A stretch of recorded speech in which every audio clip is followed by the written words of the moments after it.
billion. You know that, right? মার্কিন president Donald Trump আবারও Saudi আরবকে বেছে নিলেন। দ্বিতীয় মেয়াদেও ট্রাম্পের প্রথম সফর হতে যাচ্ছে সৌদি আরব। বৃহস্পতিবার ওভাল অফিসে সাংবাদিকদের রিয়াদ সফরের তথ্য দিলেন মার্কিন প্রেসিডেন্ট। বললেন আগামী 1 থেকে 1.5 মাসের মধ্যে রিয়াদ সফর করবেন তিনি। কিন্তু ট্রাম্প সৌদি আরবকে কেন এত গুরুত্ব দিচ্ছেন? বিনিয়োগই প্রধান উদ্দেশ্য নাকি রিয়াদ সফরে অন্য কোনো উদ্দেশ্য আছে ট্রাম্পের? সৌদি আরব যুক্তরাষ্ট্রে $1 ট্রিলিয়ন বেশি বিনিয়োগ করতে চায়। এর মধ্যে সামরিক সরঞ্জাম কেনার বিষয়টিও অন্তর্ভুক্ত রয়েছে। সাংবাদিকদের এমন তথ্যও দিলেন Trump. I don't know. I can't tell you. I'm going to Saudi Arabia. আমি সৌদি আরবে যাচ্ছি, সেখানে একটি চুক্তি হবে। এর আগেও ক্ষমতায় এসে আমি সৌদি সফরে গিয়েছি।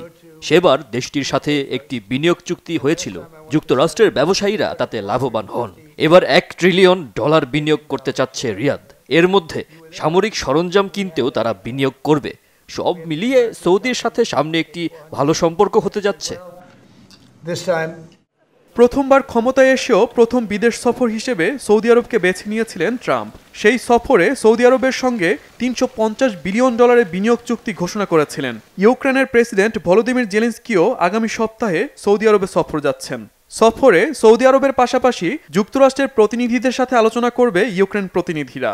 জেলেনস্কি জানিয়েছেন শান্তি প্রতিষ্ঠার ব্যাপারে অনেক বেশি আগ্রহী ইউক্রেন। গুঞ্জন উঠেছে ট্রাম্পের সৌদি সফরে রুশ প্রেসিডেন্ট ভ্লাদিমির পুতিনের সাথে বৈঠক হবে। এ নিয়ে সাংবাদিকদের মুখোমুখি হয়েছিলেন মার্কিন প্রেসিডেন্ট। পুতিনের সাথে বৈঠকের ব্যাপারে জিজ্ঞেস করা হলে ট্রাম্প জানান তিনি এ ব্যাপারে কিছুই জানেন না। তবে ক্ষমতায় আসার পর থেকেই রাশিয়া ইউক্রেন যুদ্ধের সমাধান নিয়ে পুতিনের সাথে বৈঠকের ব্যাপারে আগ্রহ দেখিয়ে আসছেন মার্কিন প্রেসিডেন্ট ডোনাল্ড ট্রাম্প। তাই বিশ্লেষকদের ধারণা ট্রাম্পের সৌদি সফরেই ইউক্রেন যুদ্ধ নিয়ে পুতিনের সাথে গুরুত্বপূর্ণ বৈঠক হতে পারে। Shahid Arafat, Bangla vision news desk.